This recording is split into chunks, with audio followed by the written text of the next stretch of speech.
Good morning, Encounter Church. Welcome to the pre-experience experience. My name is Tim, and I am the executive pastor here at Encounter, and it is a joy this morning to welcome you to worship. We are one church in a whole bunch of locations this morning, wherever you are watching along with us, engaging along with us, worshiping from home or your back porch or your basement or your bed. We are one church together in multiple locations. So thank you so much for joining us this morning. We hope it's a powerful and engaging time for you. And today is Mother's Day.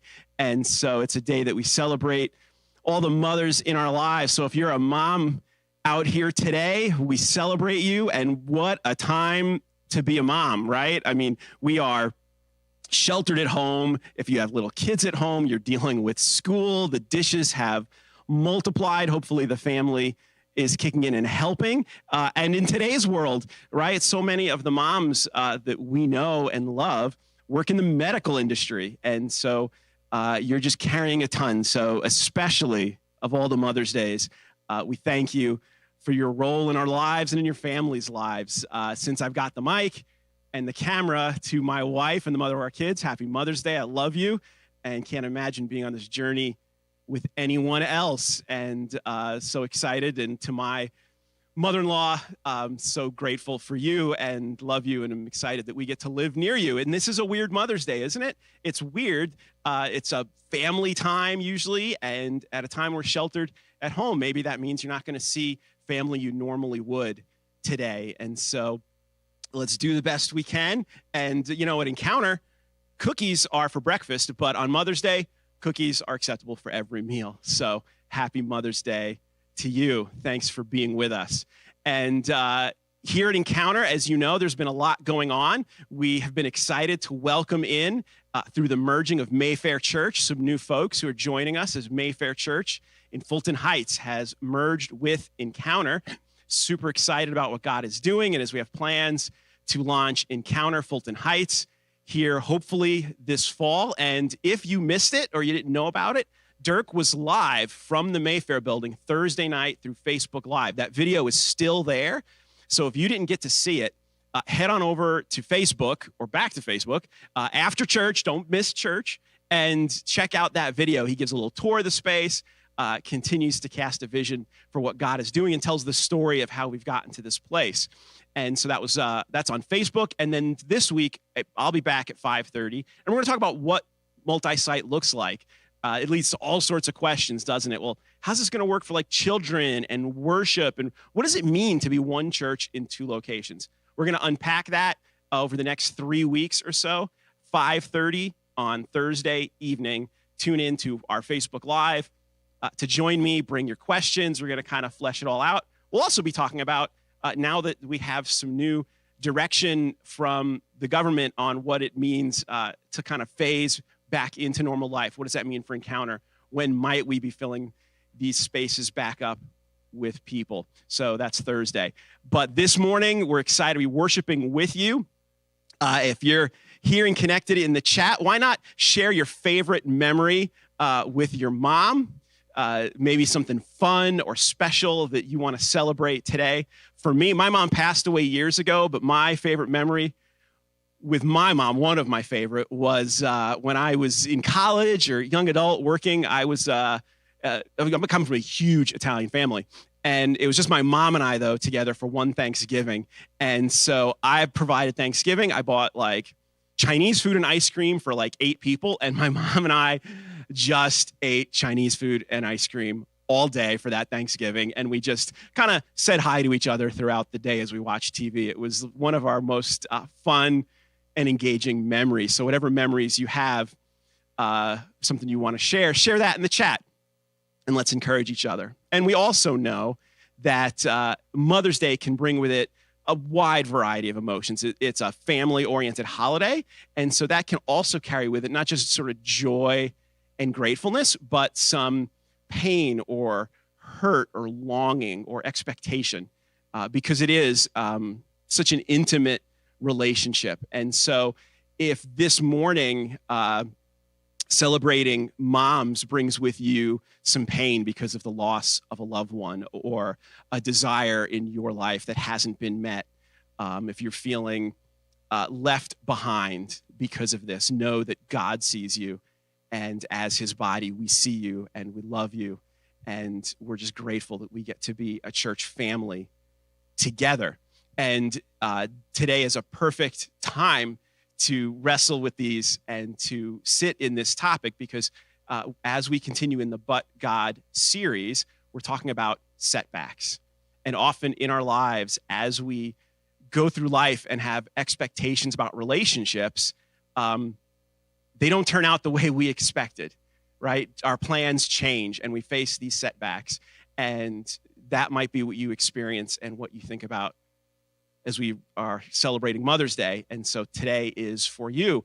Or I've been spending some time with our young adult community and talking about what their life experience is like. And we know that if you're in that community, 23 to 28 years old, you feel like there should be this plan or roadmap for your life, but you don't know where it is and you don't know what it is and you're longing for it. You had these ideas and dreams of how life would work out, and it feels like maybe that's not what's happened. And this week is for you. And so this morning, if you know someone who needs some encouragement from worshiping together and from the word, shoot them a text, give them a call, yell out the window if it's a neighbor, invite them to church, to Encounter Church online. And don't forget to share and like the video so that those who are scrolling by might see or hear what's happening and join in and be encouraged as we worship together. So again, welcome.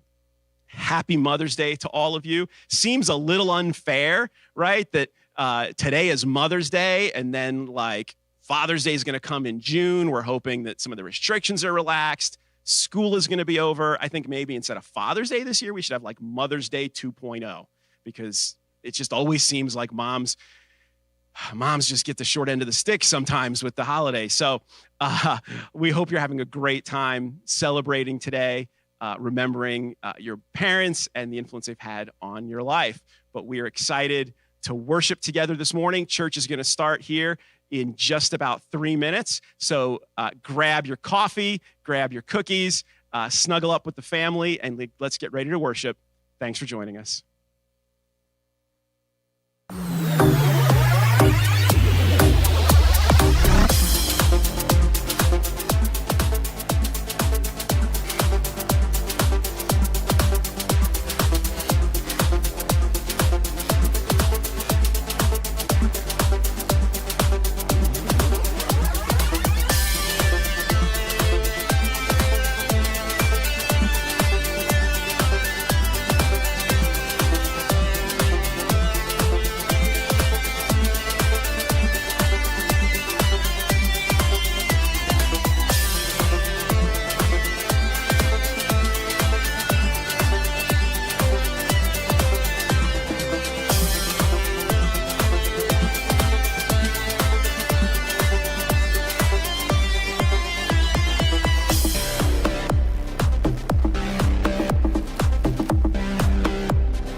Welcome to Encounter Church Online. Let's all worship together this morning. Come on. I believe in you. I don't need signs and wonders, 'cause I know it's true. I can believe before I see. It's deeper than a feeling, stronger than a reason. I can believe before I see. My heart is falling, can't stop it. You are my all, so you've got it. I can't resist the love you give. You are reality, the truth that I believe, better than all my dreams. I find all I need in you. You are my guarantee, the promise I will see, better than all my dreams. I find all I need in you. I will trust in you. I don't need proof to follow, 'cause I know it's true. I can believe before I see. It's deeper than a feeling, stronger than a reason. I can believe before I see. You are reality, the truth that I believe, better than all my dreams. I find all I need in you. You are my guarantee, the promise I will see, better than all my dreams. I find all I need in you. I find all I need in you.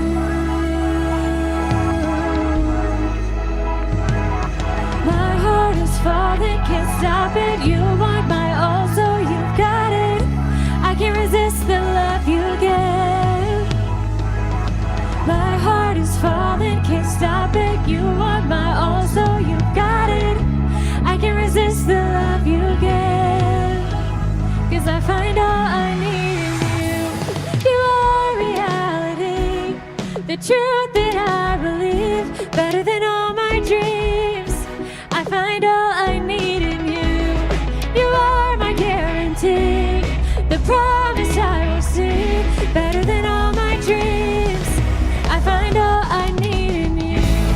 You are reality, the truth that I believe, better than all my dreams. I find all I need in you.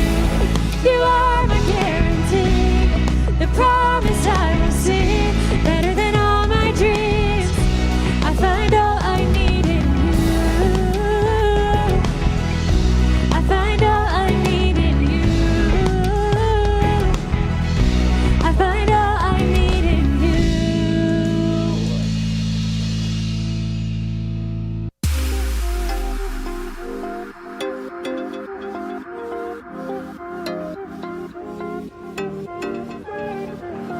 Good morning and welcome to Encounter Church Online. It is so good to be with you this morning. My name is Paula Englund and I serve as the Connections Director here at Encounter. It's really great to see you guys. So, you're probably at home, maybe in your pajamas, the dog could be next to you, your housemates or kiddos.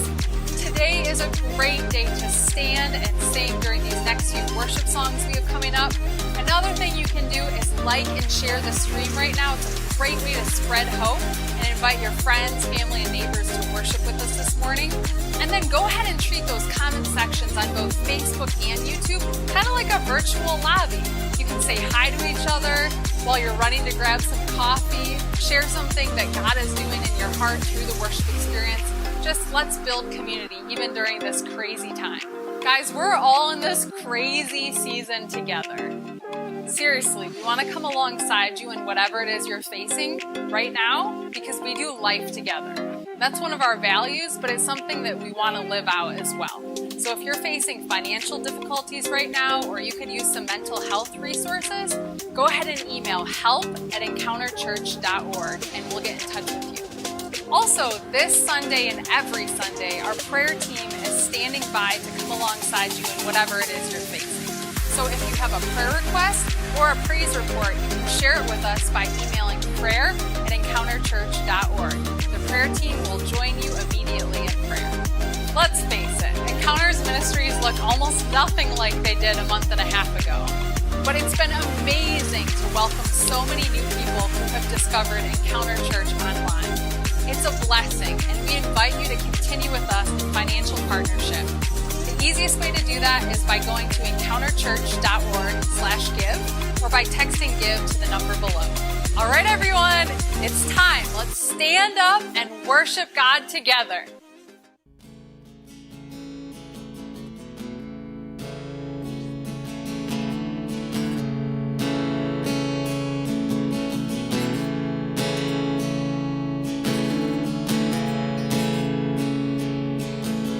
People come together, strangers, neighbors, our blood is one.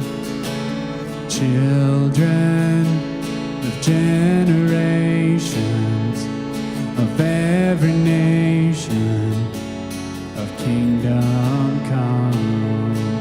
So don't let your heart be troubled. Hold your head up high, don't fear no evil. Fix your eyes on this one truth. God is madly in love with you. Take courage, hold on, be strong. Remember where our help comes from.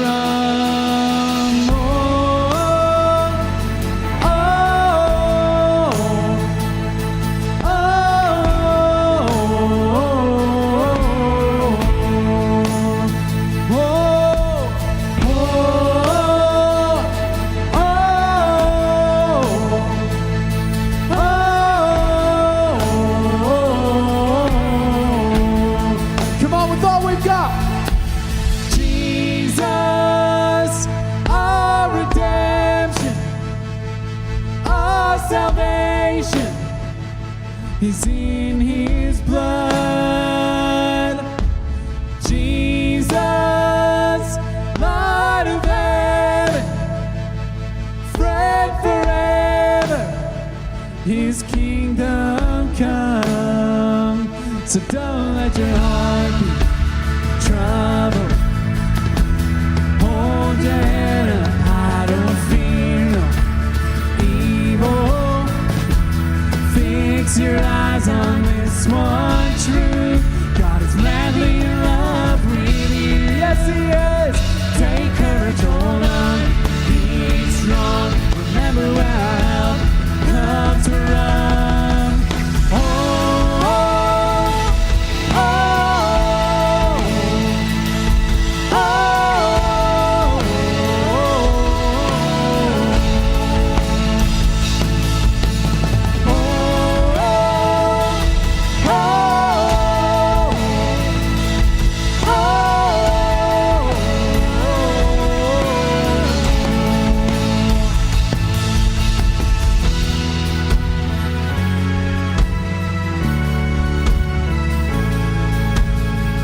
come on, wherever we're lifting up praise this morning, he's opening the doors. Come on.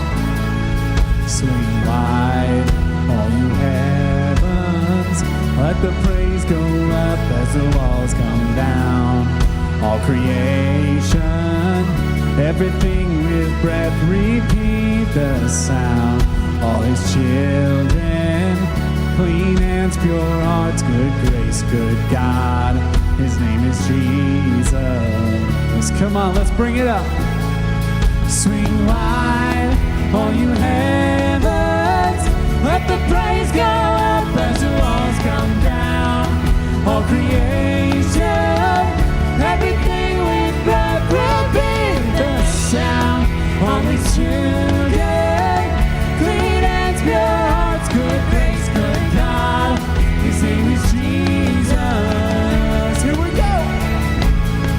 Swing wide, all you heavens. Let the praise go up.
Light of heaven, friend forever, His kingdom come.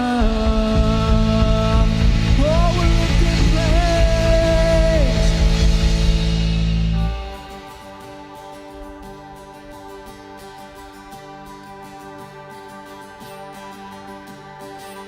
Who am I that the highest King would welcome me?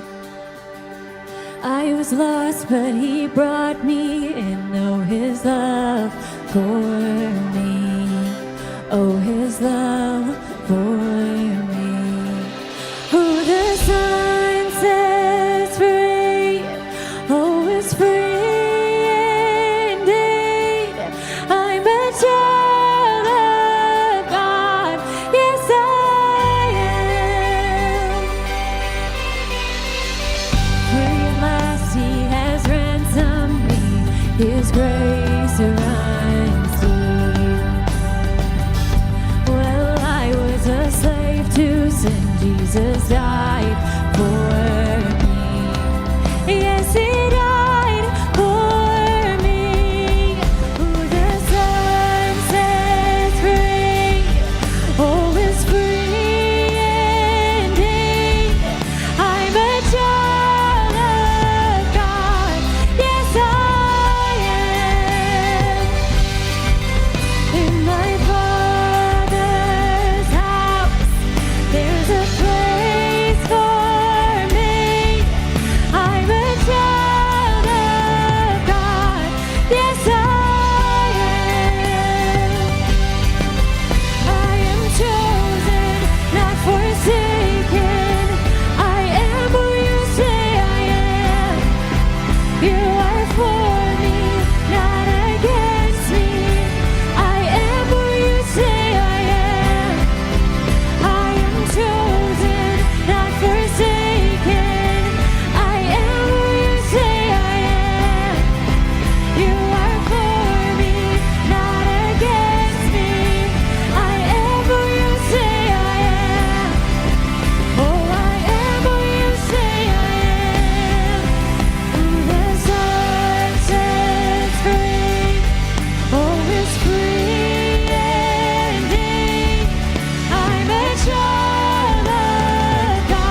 Father, we love you. What is within us is greater than what's around us, and we thank you so much, Father, that you're in control. We love you, Lord. Help us to open our eyes today. Help us to open our eyes this morning. Just experience more of your presence. You've overcome from before we were born to long after we'll die, Father, and we just thank you. We thank you that we serve a God who is greater than all of them.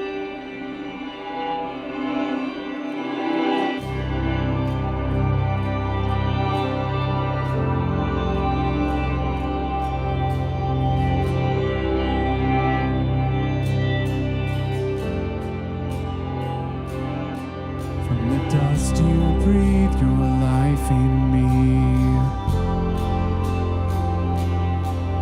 Now by your strength the mountains flee. I am overcome by your relentless love.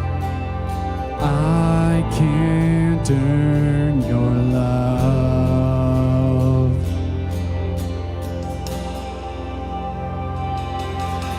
From dust to dust, you have overcome my sin and shame, defeated on the cross.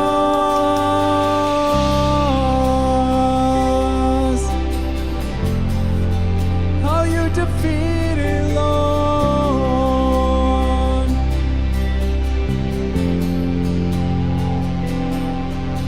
Death is done, I've been set free.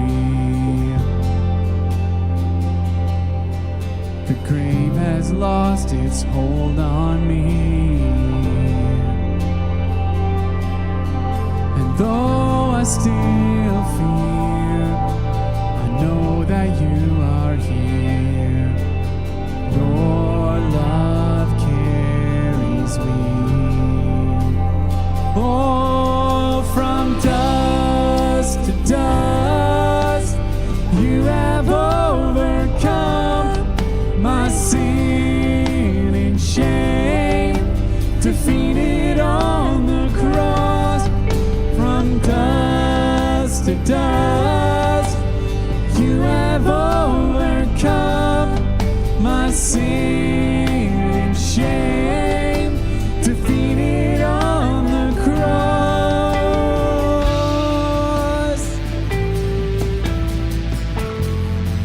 Oh, you defeated it on the cross.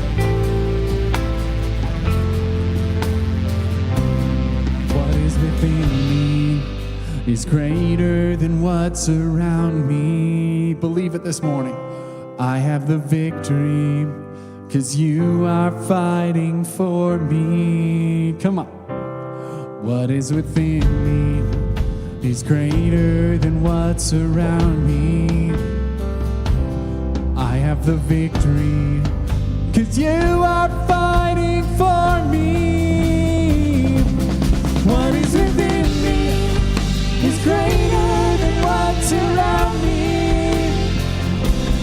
I have the victory, 'cause you are fighting for me. What is within me is greater than what's around me. I have the victory, 'cause you are fighting for me.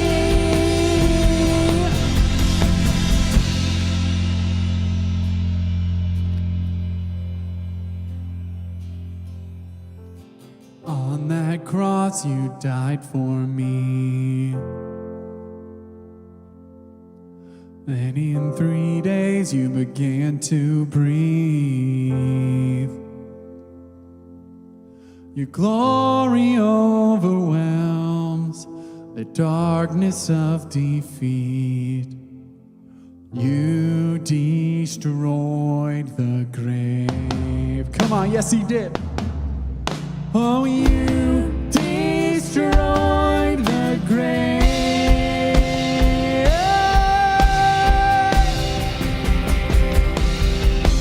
From dust to dust,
Well, good morning, Encounter Church. It's good to be worshiping together. We're going to finish off the series that we've been working on. This is the 5th week here in just a moment. But before we do that, I'd like to give a quick preview, a sneak peek, if you will, as to what we have coming up. And next week is a 4-part series called The Waiting Room. And this series is going to be perfect for you to share with anybody that you know who's stuck in the waiting. And we're going to have 4 parts to it and look at 4 different stories out of the Bible that tell us all about when you're being forced to wait, when you refuse to wait, when you're choosing to wait, and then when you are just plain tired of the waiting. So again, if you know somebody who's stuck in the waiting, next week we kick off a series that's going to be perfect for them. But today we finish the series, But God. And remember, in case you're just joining us, I'll tune you in here.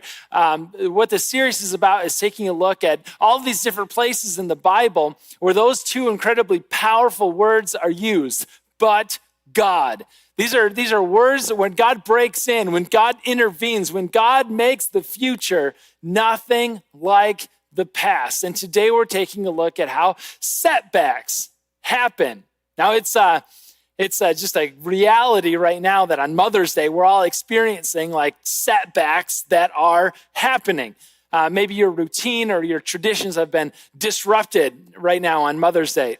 I know, in my life, in my world, we have developed like a routine, these traditions and a way to honor my wife, the mom of my kids. And one of those ways is that on Saturday, because Sundays are usually busy for us, but on Saturday, we go downtown, we eat at a nice restaurant, and we kind of explore the city with the kids.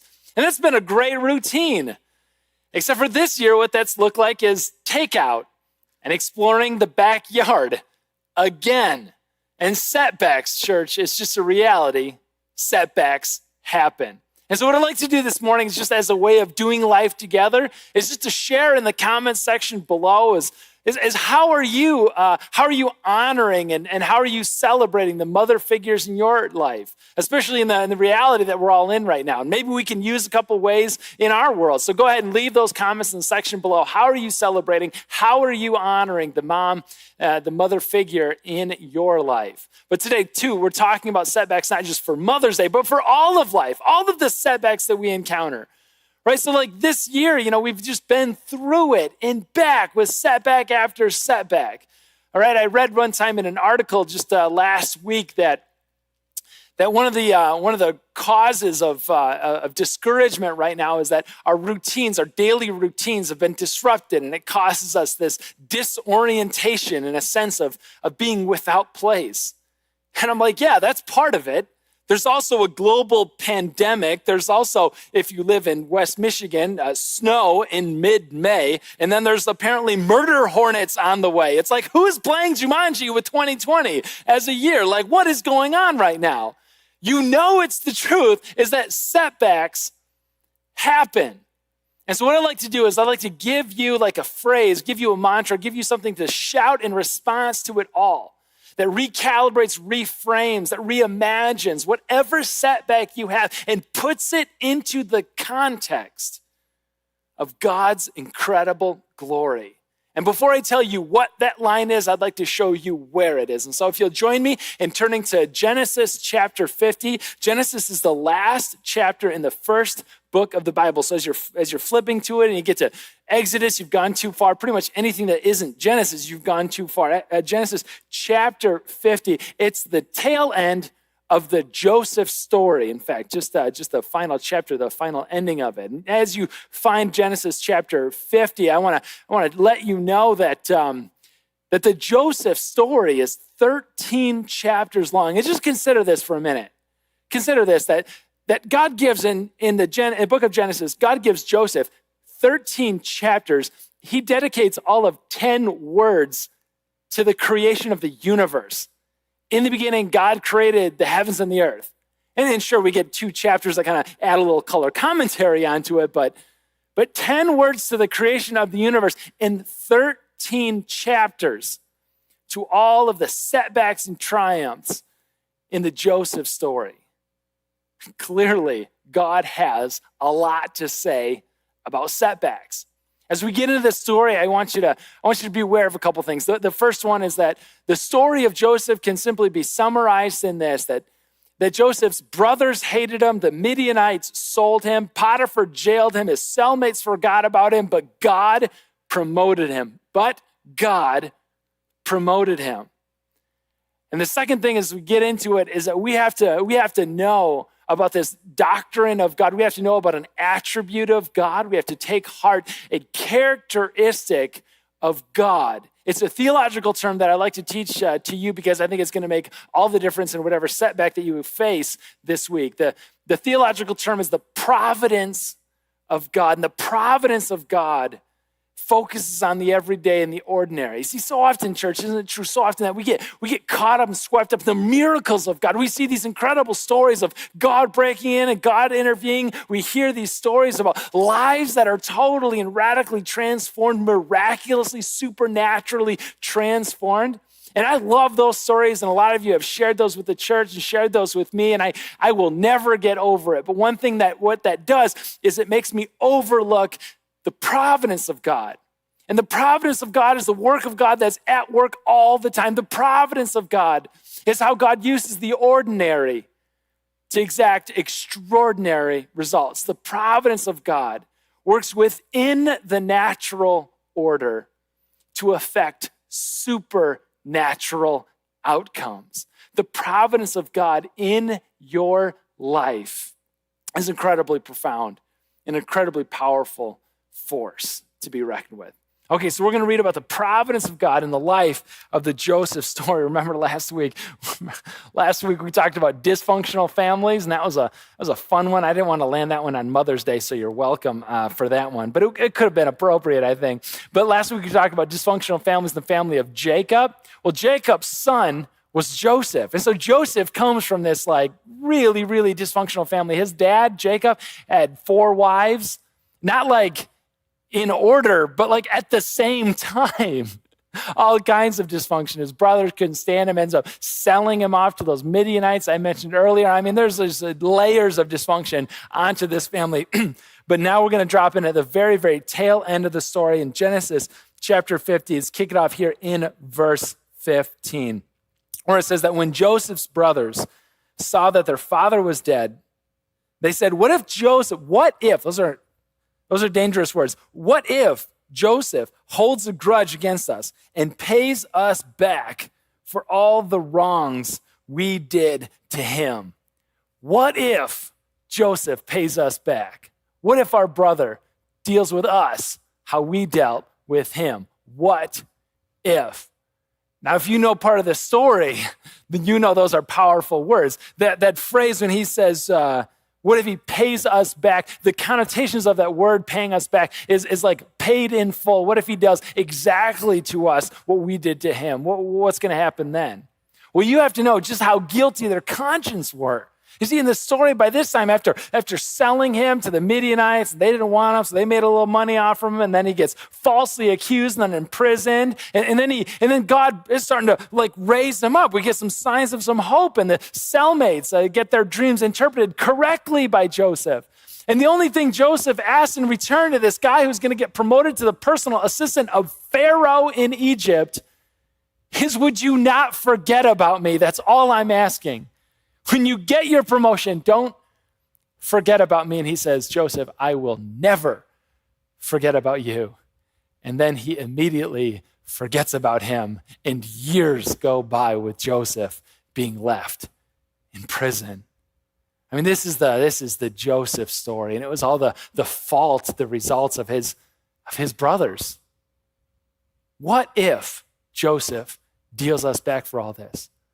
Well, in the story, God kept on promoting him. The cellmate may have forgotten about him, but God never would forget about him, and God brings him up, brings him all the way up, in fact. It has to be the number 2, like the prime minister, you could say, of Egypt, the overseer of the most powerful empire in the world. You could say he was one of the most influential, one of the top 2 wealthiest people, powerful people in the world at the time. In fact, through that gift of dream interpretation, Joseph actually heard a dream from Pharaoh where he had these 7 cows, 7 fat cows, 7 skinny cows. Joseph said, this is what God told me to tell you, is that there's going to be 7 great years, a plentiful harvest, and more than enough food. So let's build granaries and systems to store it all so that when the 7 hard, lean years come, we can actually open the gates up and we can share with the world. We can save lives. And that's exactly what happened. And it raises him up all the way to be the head administrator over all of Egypt.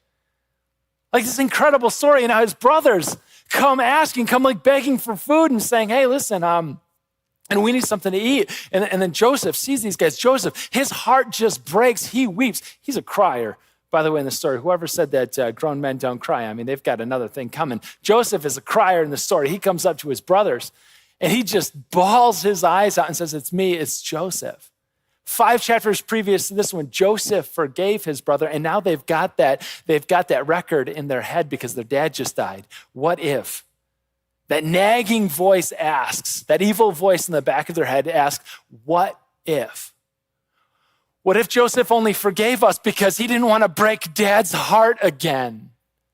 What if Joseph only relented and didn't harm us for everything that we did to him because dad was around to intervene? What if now that dad is gone, the hammer from Joseph is finally going to drop? What if? They've got a guilty conscience. And the worst part about a guilty conscience is that a guilty conscience needs no accuser because it's always with them. The voice is always there. The voice is speaking those lies into their heart all the time. What if? Charles Spurgeon was a theologian a long time ago, and he says that when it comes to guilty consciences, I'd rather bear any affliction than be burdened by a guilty conscience. You see, guilty consciences are like rust on metal. At first, it just discolors the metal, but then it seeps down deep inside and dissolves it and rots it out from the inside out. And that's what's happening to the brothers. Even though Joseph forgave them, they can't let themselves off the hook because they feel so guilty. What do you do with a guilt like that follows and that lies constantly into their hearts? Well, this is what they did to it. In the very next verse, we see in verse 16, so the brothers sent word to Joseph saying, your father left these instructions before he died. And this is what you're to say to Joseph. I ask that you forgive your brothers the sins and the wrongs they committed in treating you so badly. Now, please forgive the sins of the servants of the God of your father. And when the message came to him, Joseph wept. Again, he wept. He's a crier. His brothers then came and threw themselves down before him, and we are your slaves, they said. Now, I want to take them at their word. I want to believe that Jacob on his deathbed gave this message to his brothers to send to Joseph and saying, hey, my last dying wish, even though you already forgave him a long time ago while we're still around, even though all of your actions show that you have forgiven them, I ask you one last time to forgive them. I want to take them at their word and believe that their father said that, but there's just nothing recorded in the story that would make that seem true. In fact, all of Joseph's actions say the opposite, say that he had forgiven them a long time ago. He settled them in the best neighborhood in Egypt, just on the east side in this Goshen area, where they're able to live free and multiply and do all the things they wanted to do. He was so kind to them. He was so compassionate to them their whole life, except for they couldn't let themselves off the hook. And so they have to make up this story about, hey, dad on his deathbed, he's going to be our fall guy. We'll throw dad under the bus. Dad wanted this, And they have to use their father's death to try to save their own skins, look after their own selves. It's despicable what they do in the story, but Joseph, hearing this all again, weeps. In verse 19, Joseph said to them, don't be afraid. Am I in the place of God? I love that. Am I in the place of God? And then our key verse for this morning, you intended to harm me, but God intended it for good, to accomplish what's now being done, the saving of many lives. So then don't be afraid. I will provide for you and your children, and be reassured them. And he reassured them and spoke kindly to them. You intended to harm me, but God intended it for good, the saving of many lives. You intended to harm me. In other words, you intended to bring calamity on me. You intended to bring hardship on me. You intended, literally translated, evil for me. You brought me evil, but God through his providence, but God was able to turn that evil into something good. God could turn those bad outcomes into good. But God never forgot about me and did something, built something beautiful with the evil that they dealt to him. Now, I want to know something, church. I want to know how somebody could receive such hardship, how somebody could receive such a struggle, such a suffering, such a setback as he did from his brothers of all people. I want to know how he could take that and then turn and look at him and say, you know what, you meant evil for me, but I'm going to extend you nothing but kindness, nothing but compassion, nothing but forgiveness, nothing but unending love. Church, I want to know, how can you repay such evil with such good? And I want you to know. So whatever somebody deals you in terms of setback this week or your life, you know how to respond. And it comes from these two governing beliefs that Joseph has. He says, first of all, that God is in control. We read that when he says, am I in the place of God? Joseph believes, God is in control. And so he doesn't have to be. How freeing is that thought that he doesn't have to be in control? Because God's got this. And the second governing belief is that God uses bad events for good results. He can and he does. And Joseph believes that the God who is in control also uses bad events for good results. And those two things, I think, combined in Joseph's life, compel him to act compassionately, even to those who set him back, even to those who brought him hardship, again and again and again. In fact, the whole Joseph story, I think, could be summarized in the New Testament line of Paul, who knows a thing or two about setbacks, who knows a thing or two about hardships. And Paul, in writing to this church in Rome, he says, for I know, I don't hope, I don't wish, I don't have my fingers crossed for I know that God uses all things everywhere. I love what William Newell said. He says he uses dark things, bright things, happy things, sad things, sweet things, bitter things, times of prosperity and times of adversity for the good of those who love him, to those who are called according to his purpose. Romans 8:28. He uses all of these things. R.A. Towley said about that verse that these words are like a soft pillow to a tired soul.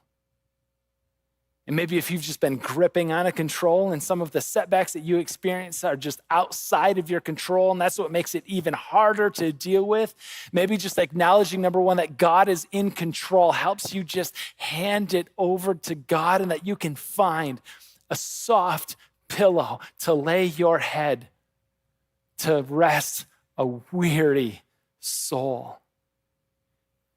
See, church, sometimes we have this mistaken idea. We get this mistaken idea in our heads that bad things don't happen to good people. But listen to me, and this is so important, this is like everything. You got to know that your faith, our faith, Christianity, is founded on a person is founded on the event that the worst possible thing happened to the best possible human being. Setbacks, evil happens. That our faith is actually rooted, established, and grounded on the worst possible thing, a crucifixion, a death on a cross, happening to the best possible person, Jesus Christ, the Son of God. If anybody didn't deserve that to happen, it would be him. It would be that. But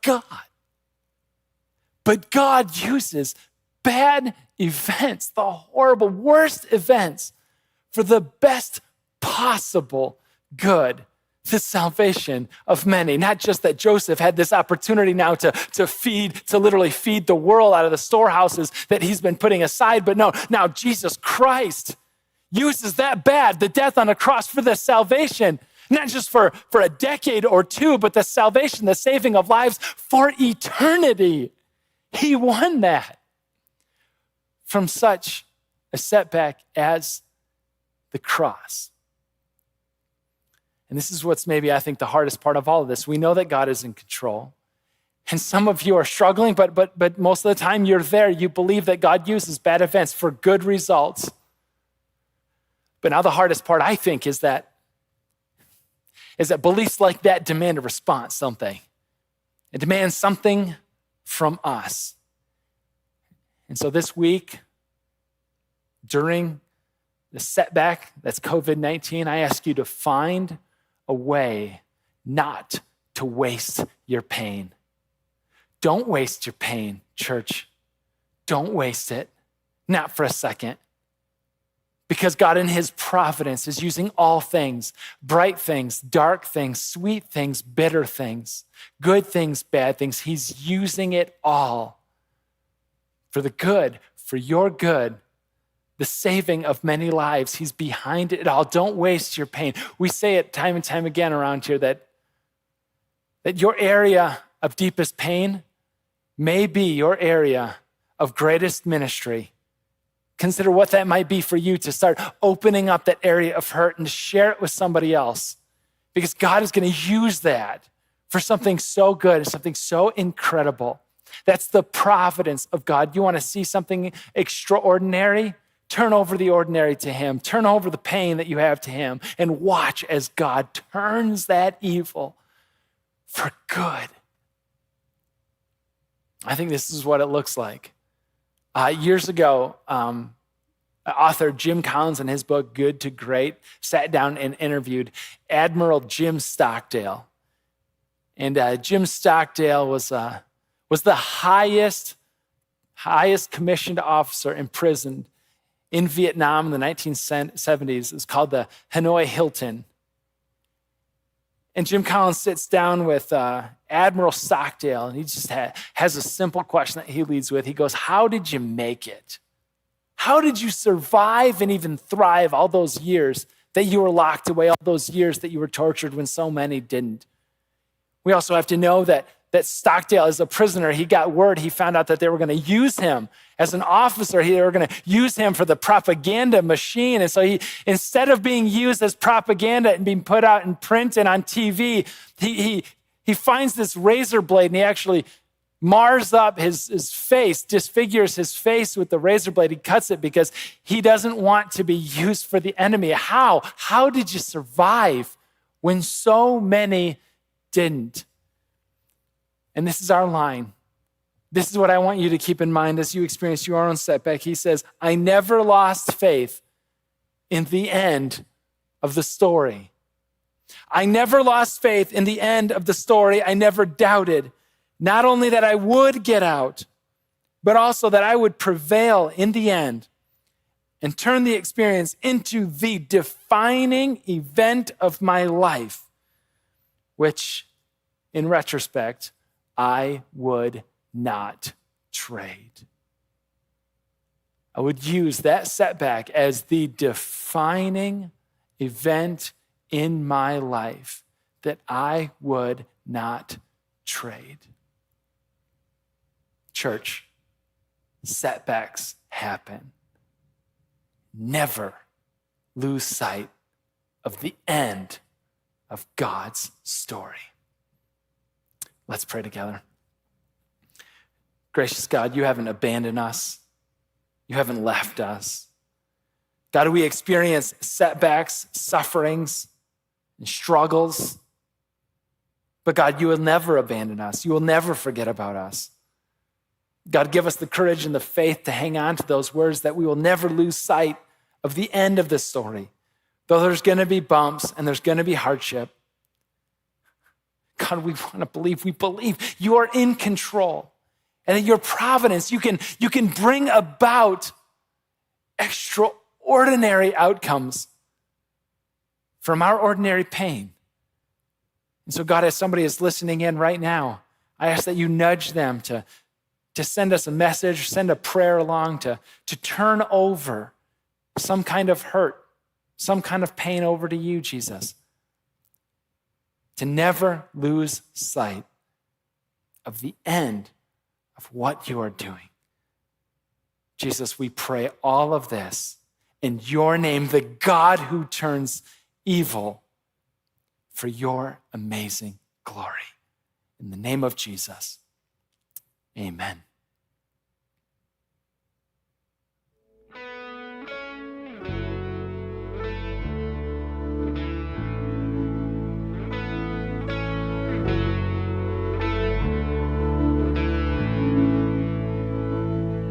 The weapon may be formed, but it won't prosper.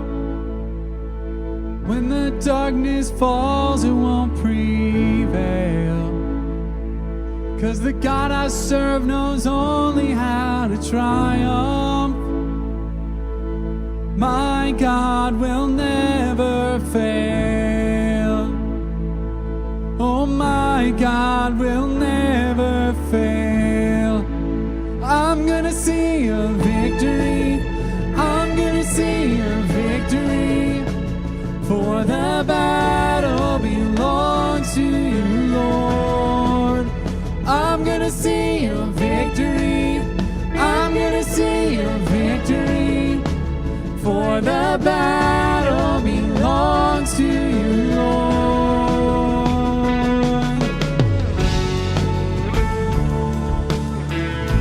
Yes, it does.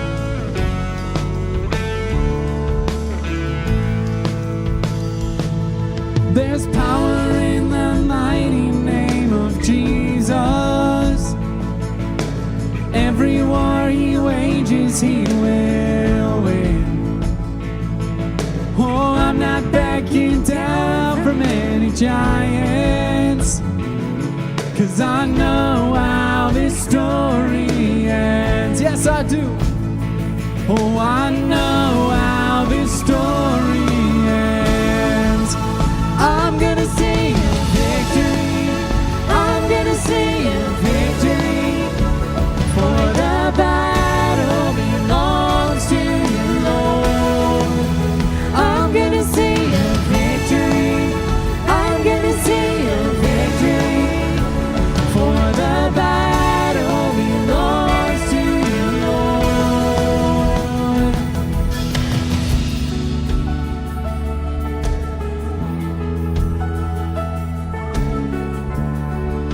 Worship through what you're facing today. You take what the enemy meant for evil and you turn it for good. You turn it for good. You take what the enemy meant for evil and you turn it for good. You turn it for good. You take what the enemy meant for evil and you turn it for good. You turn it for good. You take what the enemy meant for evil and you turn it for good. You turn it for good. Bring it up. You take what the enemy meant for evil and you turn it for good. You turn it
worship you. And we will see you guys next week right here at Encounter Church Online.